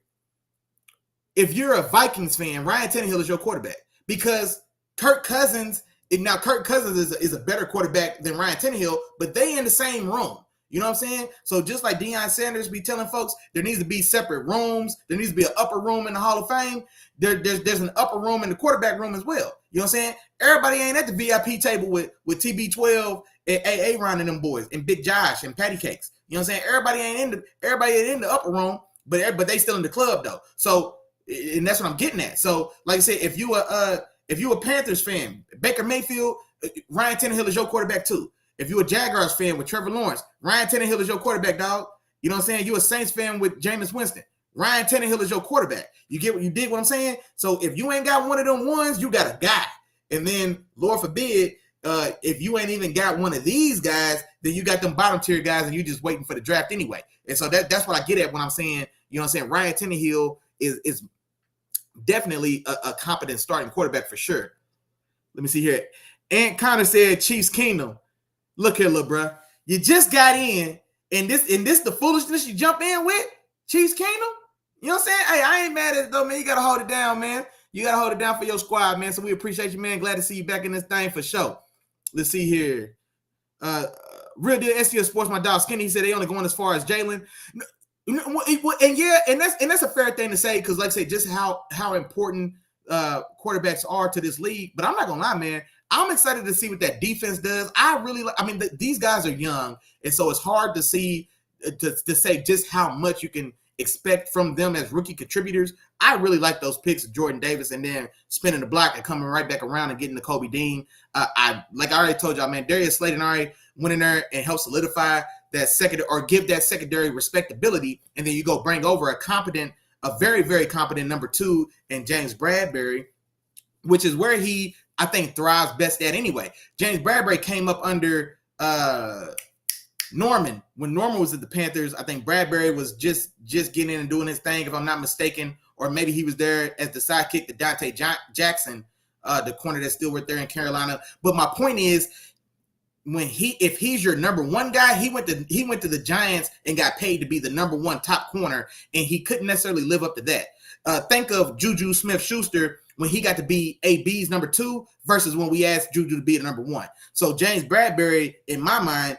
he's that as a corner. And so now that he's got Slay, big play Slay on the other side to be that number 1, to be his Antonio Brown, now he gets to be Juju at number 2. And I could kill any number 2. That's how Juju looked at it. Like, yeah, AB, man, you go do your thing, man. Draw that double coverage. Take on the number 1 corner. Whoop-de-whoop-de-whoop. And I'm going to kill number 2. Whoever number 2 is ain't got a chance. You know what I'm saying? So I love what they did there with that piece. I already told y'all, man, I actually love that move, bringing over Chauncey Gardner Jr. I think that defense is going to be lights out. And even if Jalen Hurts doesn't throw the ball well, being that he is so dynamic with his legs, you can still win games with him running the ball. You know what I'm saying? You can still win games with him being an inconsistent passer, but with on the strength of a strong enough defense, and as dynamic and dangerous as that run game with him, with the threat he poses, and now you've got a full-fledged healthy Miles Sanders coming back. Man, they're still going to make noise. Like I said, barring an injury, I don't see any way they just completely fall flat. You know what I'm saying? So, no. He didn't move to. No, he wasn't the starting quarterback. I can't remember the name of the quarterback that was there at A&M. We're talking about Tannehill, but there was an established. I want to say it was like Jarrett Johnson, or no, what was that kid's name, man? It was a black kid, black dude.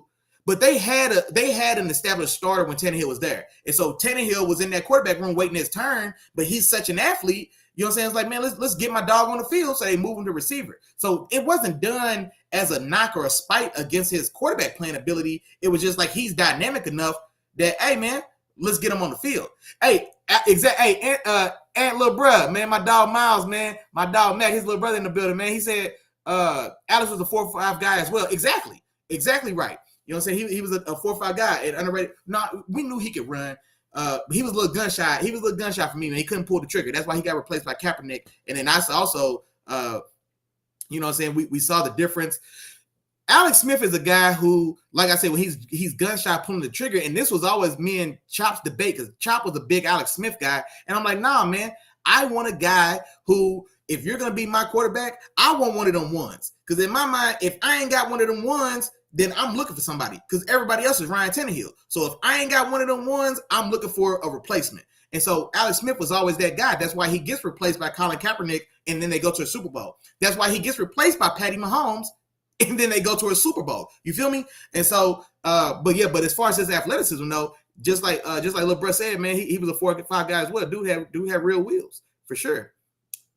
Oh, it's Miles. It's Pretty Tony with Lil Bruh name. See, Anthony Connor. I don't know why I just assumed that was Lil Bruh, man.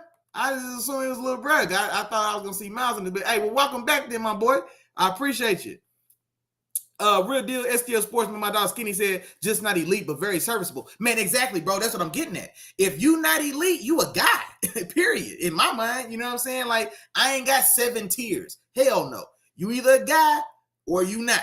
You one of them ones or you everybody else. You feel me? And so he's one of everybody else, but that's not necessarily a knock, because like I said, that everybody else room is filled with guys like Kirk Cousins and guys like Jared Goff, who y'all Rams fan love to piss on that boy now, but he took y'all to that damn Super Bowl and was a play away from winning and getting a ring on Belichick. You know what I'm saying? He was a late pull. He pulled the trigger late on a touchdown to, was Brandon Cooks with the Rams then? But anyway, you know, long story short, but yeah, they were in the mix for that Super Bowl as well. Let's see, my dog brother Red said Tannehill was a knockoff Cam when he was drafted in a copycat league. He's not a capable starting quarterback. He's sure not Alex Smith. Reason Derrick Henry won't win in Tennessee. Dog, you can't say he's not a capable starting quarterback, dog. Like Tennessee took that next step because Derrick Henry was there, and the Titans wasn't the number 1 seed in the NFL until Tannehill got going. So I'm saying, like, he's more than a capable starter, but he's just not a guy that could put the team on his back. That's why he's not tier 1. Tier 1 guys mean you can line up Tom, Dick, and Harry. Don't matter because I'm getting busy. You know what I'm saying? Like, it don't matter who I'm handing the ball off to. It don't matter who's running my routes. Nameless faces. Aaron Rodgers just needs you to be in the right spot at the right time, and I don't give a damn who you are, because I can put it in your chest. You know what I'm saying? Or I can put it right here on your face mask. If you can get there, I can put the ball right here. That's A.A. Ryan. You know what I'm saying? That's Patty Cakes. That's Big Josh. That's TB12. That's Joe Burrow. That's Josh Herbert. So, like, if you don't have one of those guys, everybody else needs help. Those guys still need sufficient players around them as well. But what I'm saying is, they can, when those guys don't show up or when those guys are missing, they're the type of guy that can pick up that extra slack as well. Tannehill just ain't one of them. And there's nothing wrong with being that. He just can't pick up their slack. He can't pick up the slack of the guys around him. Just like we was talking about Alex Smith. Just like when we was talking about Kirk Cousins earlier. If you got, I can only do my share, but when everything's right and everything's rolling, then yeah, I can pull my own weight. So that's what Tannehill is. So he's a capable quarterback, dog. We going too hard on him now. We talk about him like he's Geno Smith. Come on, man. He ain't Geno. He ain't Teddy Bridgewater. You know what I'm saying? He ain't like, there's a within that next tier, there's still guys that I would say he's better than. You know what I'm saying? And so yeah, we going too hard on him, man. Jarrell said, "Hey, Chop, where you at? We need you, bro, because Willie out here. I'm tripping, cuz? Dog, y'all missing what I'm saying on Tannehill. I'm not saying the boy is all pro, but I'm saying he's right there. Man, y'all, hey, I'm going to let that go, man. Come on, man. Y'all just sleep. Y'all sleep, man. Hey, my dog Miles said, what is the ex-lover of Russell Westbrook? How will he do in the West? How will he do in the West? How will who do in the West? Russell Westbrook. Oh, you talking about Russell Wilson, man, not Russell Westbrook. Russell Wilson. No, man, no, I think Russell Wilson's gonna make noise, man. Like I said, that's my first stepson, man. You know what I'm saying? So I'm proud of him, man. He done moved out the house. He done got himself a wife, knocking some boots. He done made a couple babies. He done just cashed a big bag, $245 over 5 years, $165 million guaranteed. You know what I'm saying? So y'all know I love Mr. Russell Wilson, man. I think it's gonna be slow going. It's gonna be some growing pains in the beginning of the year. But like I said, maybe I don't know where their bye week is, but normally the bye, depending on where your bye week is, optimally, I would think you want your bye somewhere between week 8 and 12. You know, I feel sorry for those teams that get their bye week in like week 4. It's way too soon. Your body ain't nearly as beat up as you need it to be before that bye week really pays its dividend. You still relatively fresh, you know, that early in the season. But if they've got a bye week somewhere around the middle to the second later portion of the season, then I would think from that point is when they really get to revamp, fine-tune the things they've been working on. Everybody's acclimating, and I think they make it real tough on whoever they face that back half of the season. But year one, I still just think it's a tall ask, man, to ask him to strike lightning like Matthew Stafford did with those Rams. So I still think it's a tall ask to expect that. But I think just like my dog Skinny said, year 2 is where they come back, and then now they giving boys hell right out the gate, right out the door. You know what I'm saying? So yeah, man. Let me see here. Get back in these comments for y'all. He said, facts, Tannehill's bottom of the bucket. Nah, man, Tannehill ain't Geno Smith. He ain't Drew Lock. man, hey, 2 weeks ago, y'all telling me y'all take Baker Mayfield over him 2 weeks ago. 2 weeks ago, y'all had me thinking Baker Mayfield was Geno Smith. So man, it's a lot of room between the bottom and Tannehill, dog. Come on, man. Y'all sleep, man. Y'all missing it. Y'all missing it. Yeah, especially when I'm hearing you. Man, y'all missing it, man. Okay, yeah, my dog Real Deal STL Sports, he confirmed it. Yeah, they talk all local sports. Okay, so all local sports. So it's not even limited just to the football scene and the high school football scene. So all local St. Louis sports, man. You can get in there and chop it over with my dog, man, Skinny at Real Deal STL Sports. And then, my dog Skinny said he got his high school show right after the Look the Film Speak, man, every Wednesday. So my dog Skinny go live, man, in Real Deal STL Sports right after we wrap up, man. And he get busy, man. So tap in with my dog. Let me see. Get back in these comments. He said, somebody said, hey, don't forget Noah Fant. Noah Fant. Noah Fant he was the guy at Iowa, I want to say, along with TJ Hockenson, if I'm not mistaken. And he was actually the more highly touted guy initially. And then I think that last year, kind of Hockenson maybe overtook him, but he was the better like raw athlete. So he's the guy, he's more so built like a receiver playing tight end as opposed to an athletic tight end, if that makes sense. So he's more Kyle Pitts than he is George Kittle, whereas Hockenson is the other way around. He's more Kittle than he is Kyle Pitts. But yeah, Noah Fant, he's over in Seattle now as well. He was part of that trade with Drew Lock, and so now you've got Noah Fant over in Seattle. No, I'll take Freiermuth over Noah Fant. I will, because he's a more complete and well-rounded tight end. Noah Fant is a liability lined up at wide, or just lined up right on the line as far as in the run game. He's a liability right there. You know what I'm saying? And I don't necessarily like his play strength, like how he plays through contact and things of that nature. But definitely explosive athlete at the position. But no, I'm taking Freiermuth over Noah Fant, or at least right now today. I'm taking that all day long.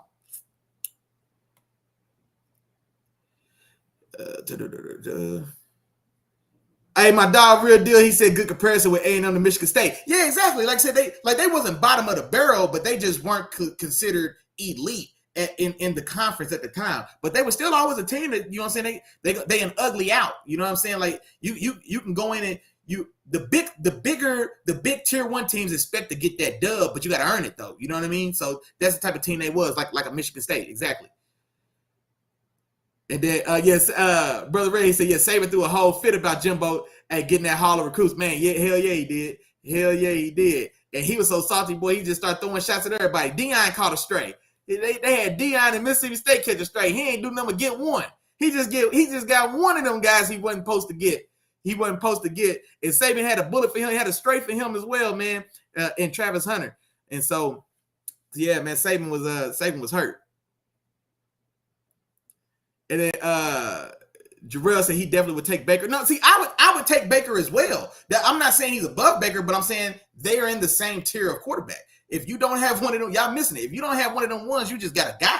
And the league is filled with teams that just got guys, dog. That's all I'm saying. But yeah, man. Let me see here. Okay. But yeah, man, hey, I ain't gonna lie, man. I don't know. I just caught the time, man. We've been going a little long. I wasn't sure how long this thing was gonna last without my dog, man, my running mate Chop. But man, hey, I appreciate y'all rocking with me, man, in this chat, man. Kept it going, man. Have fun. If y'all still in here, man, hey, let me know, man. Somebody talk to me, man. You know I'm gonna talk back. All you gotta do is talk to me, man. So we can get to it, man. And so but yeah, just like I said, man, appreciate all the love and support as well, man. For the very first one, man. YouTube, we here, baby. You know what I'm saying? We done moved on up. We done moved up to the east side. You know what I'm saying? So we will be making the transition full time here in the coming weeks, though. So I think right now we're still dual broadcasting between YouTube and Facebook, but you know what I'm saying, we're trying to ease everybody on over, man. But like I said, man, once the train gets rolling, once we leave the station, baby, it's YouTube or bust. You know what I'm saying? So make sure everybody get in, man. Like, share, subscribe, ring my bell, man. Join a part of that notification game, man. Be a part of that membership. You know what I'm saying? You want to be in the membership. When I say shout out to them members, I'm talking about them boys that run that bell, man. So do that for me, man. Like, share, subscribe. Chop it up with your folks, man. Y'all know what's going on. Shout out to the three amigos. Like, share, subscribe. They still here. They still rocking with us as well. But now, like I said, we got another part of the family as well, man. You got to hit that bell for me, big dog. You got to be a part of them members. When I say shout out to them members, I'm talking about them guys who ring that bell for me, man. So hit that bell so y'all can stay in touch and stay in tune when we go live and when we do different things, man. So like me and Chop been telling y'all, man, we got a lot of stuff upcoming, man. We've been grinding hard behind the scenes. There's a lot of stuff coming, man. And so hitting that bell, put yourself first in line, man. Or, you know what I'm saying? Or put your ear to the ground, man, so you can hear everything coming as soon as it happens, man. There's a lot of stuff we excited about, man, that's on the way. And you got to hit that bell, man. Tap up, be one of those members that we talking about, man, so you could be right there with us, man. So appreciate it. Oh, here we go. My dog, Day One Gage Jarrell said the Buccaneers at 6 is still tripping him out. And you know what, man? And I'm going to pull up that list again. Because I also was surprised. I thought the Buccaneers also should have been a little higher than 6. I think the Buccaneers are at 7 because I'm pretty sure the Saints are at 6. Yeah, the Saints are at 6 and the Bucs are at 7. And I was surprised by that as well, man. I'm not gonna lie. And because we took off and got to talking so much, man, we didn't really get into that list like we were talking. But for my money, I think Tampa Bay can be as high as 5 because I'm not sold on those Bengals. They really struck lightning. You know what I'm saying? And I'm not knocking what they did. I'm not knocking the talent that they have. But to this point, you got to do it again, man. It was a flash in the paint. Well, like I said, I don't want to knock them, like I said, because I don't want to knock what they did. And I'm gonna say that again because I don't want this to be misconstrued as disrespectful. But I need this. You got to run it back for me, big dog, because right now it's lightning.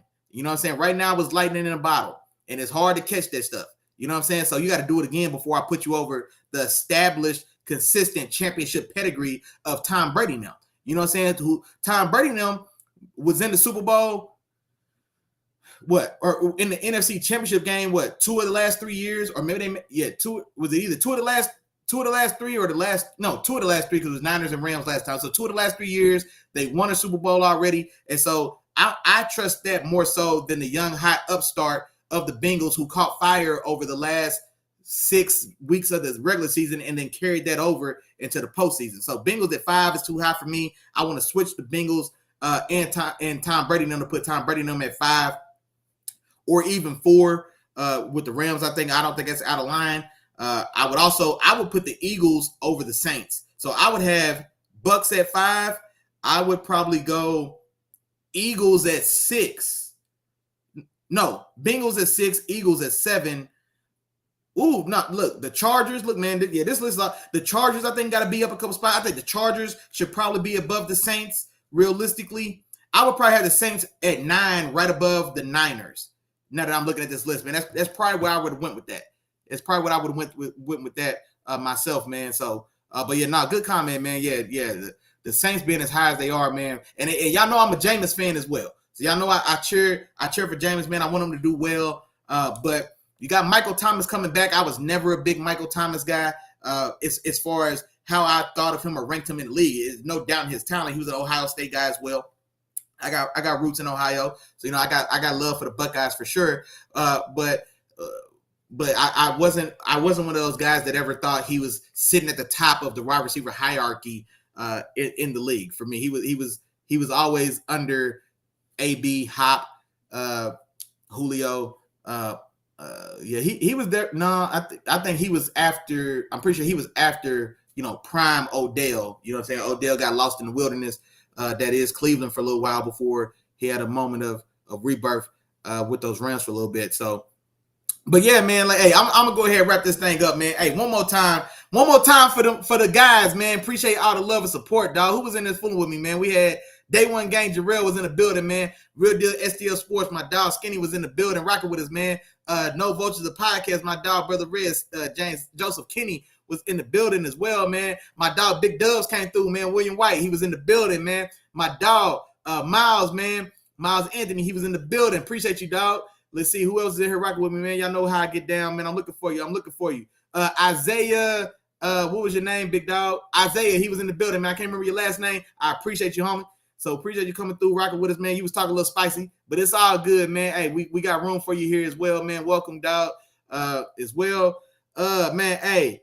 Y'all know what's going on. Hey, as always, man. Ain't nothing changed. If I forgot to say your name, charge it to my head, man. Don't charge it to my heart. You know I was thinking about you, big dog. We appreciate the love and support as always.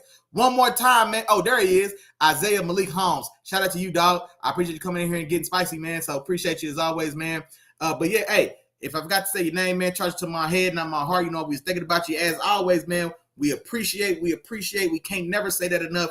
We appreciate the love and support. We appreciate everybody coming through and making a move with us over here to YouTube, man. Like I said, y'all make sure y'all tap in, like, share, subscribe. Still pay homage to the three amigos. And then you got to be one of them members, dog. You want to be one of them members, you got to ring that bell for me, big dog. Ring that bell for me. Be one of them members. Like I said, man, when there's going to be, we're going to find a way to, we have plans and thoughts on how to make that special, man. Make that just like I was saying earlier, man, when we was talking about tiers of quarterbacks and Deion Sanders saying there needs to be an upper room in the Hall of Fame. Hey, that bell game, man, them members, that's gonna be our upper room, man. So everybody in here, you in the hall, but you want to be one of them ones, man. You want to be one of them tier 1 elites, man. You want to be one of them members, dog. You got to hit that bell for me, big dog.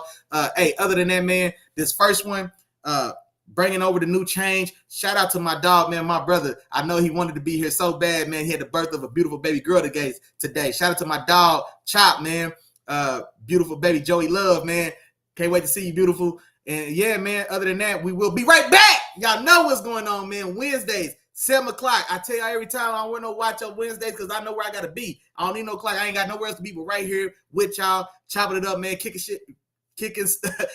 football talk, man, like we do every Wednesday at 7 all day long, man. My dog Joseph, my dog Jarrell, my dog Skinny, Real DSTL Sports, man. They said salute, man. Salute right back, man. And just like that, we out this thing, man. Peace. Wednesdays at 7. Holla at your dogs, man. I appreciate y'all coming through, rocking with your dog, man.